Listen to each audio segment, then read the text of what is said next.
தமிழை நேசிக்கும் அனைவருக்கும் வணக்கம். ரிசர்வ் பேங்க் ஆஃப் இந்தியா தமிழ்நாட்டில் இருந்து ஒரு புதிய ஜாப் நோட்டிஃபிகேஷன் கொடுத்துருக்காங்க. ஸோ இந்த ரிசர்வ் பேங்க் ஜாபுக்கு யாரெல்லாம் அப்ளை பண்ணலாம், என்ன சேலரி, என்ன குவாலிஃபிகேஷன் அப்படிங்கிறத பற்றி தான் பார்க்க போகிறோம். இந்த வீடியோ உங்களுக்கு பிடிச்சிருந்தா மறக்காமல் லைக் பண்ணுங்கள். இந்த வீடியோவை உங்கள் ஃப்ரெண்ட்ஸ் அண்ட் ஃபேமிலி கூடயும் ஷேர் பண்ணுங்கள்.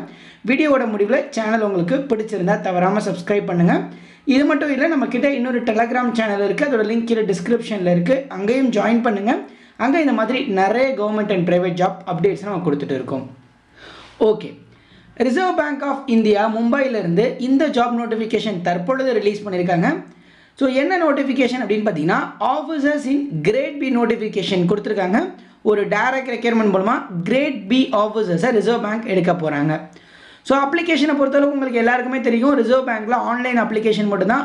RBI.org.in அப்படிங்கிற அஃபிஷியல் வெப்சைட்டில் அப்ளை பண்ணணும். மற்ற டீட்டெயில்ஸை வீடியோட கண்டினியூட்டியில் பார்த்துடலாம். இம்பார்ட்டன்ட் டேட்ஸ் ஃபஸ்ட்டு பாருங்கள். இம்பார்ட்டன்ட் டேட்ஸை பொறுத்தளவுக்கு ஜூலை 25ஆம் தேதியிலேருந்து ஆகஸ்ட் 16 வரைக்கும் நீங்கள் ஆன்லைனில் அப்ளை பண்ணலாம்னு சொல்கிறாங்க. ஸோ தற்பொழுது ஓப்பனில் தான் இருக்குது வெப்சைட்டு, நீங்கள் இப்போவே அப்ளை பண்ணிக்கலாம். ஸோ உங்களுக்கான எக்ஸாமினேஷன் அப்படின்னு பார்த்தீங்கன்னா, பேப்பர் 1 வந்து பார்த்தீங்கன்னா 8 செப்டம்பரில் நடக்கும் அப்படின்னு சொல்லியிருக்காங்க. ஃபேஸ் 1 எக்ஸாமினேஷன் அண்ட் ஃபேஸ் 2 வந்து பார்த்தீங்கன்னா அக்டோபர் 19ஆம் தேதி இருக்கும் அப்படின்னு சொல்லியிருக்காங்க. ஸோ இது வந்து ஒவ்வொரு போஸ்டிங்ஸை பொறுத்தும் மாறும். General category, DSIM category, DEPR கேட்டகிரின்னு சொல்லிட்டு ஒவ்வொரு கேட்டகிரிக்கும் எக்ஸாம் டேட் மாறுது.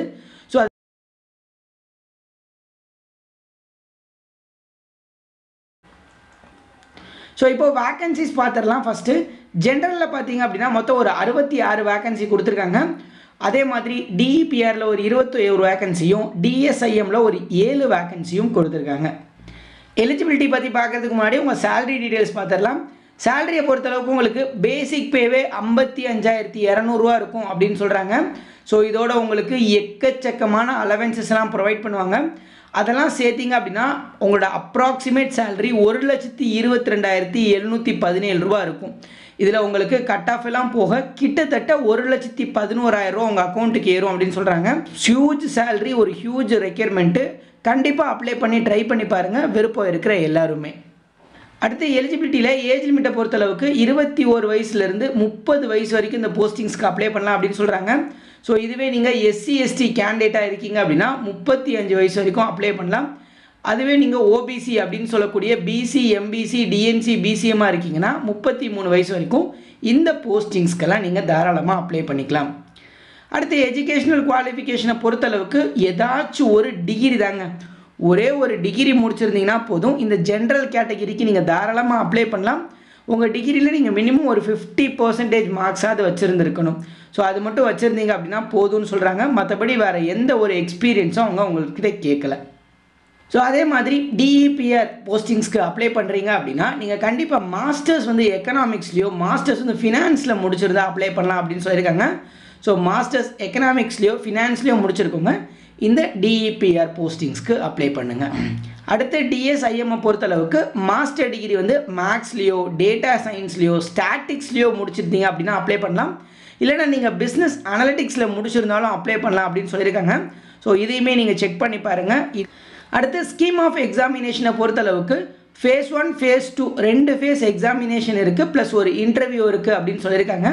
ஸோ இந்த இன்டர்வியூ ப்ளஸ் இந்த 2 எக்ஸாமினேஷனை யார் நல்லா கிளியர் பண்ணுறாங்களோ அவங்களுக்கு தான் போஸ்டிங்கு. ஃபேஸ் 1 எக்ஸாமினேஷனுக்கான எக்ஸாம் சென்டர் நம்ம தமிழ்நாட்டில் ஏகப்பட்ட இடம் இருக்குது. கோயம்புத்தூர், சென்னை, ஈரோடு, மதுரை, விருதுநகர், சேலம், நாமக்கல், திருச்சி, திருநெல்வேலி, தஞ்சாவூர், வேலூர்னு சொல்லிட்டு கிட்டத்தட்ட 12 சென்டர்ஸ் நம்ம தமிழ்நாட்டில் மட்டும் கொடுத்துருக்காங்க. ஸோ இதில் ஏதாவது எழுதிக்கலாம்.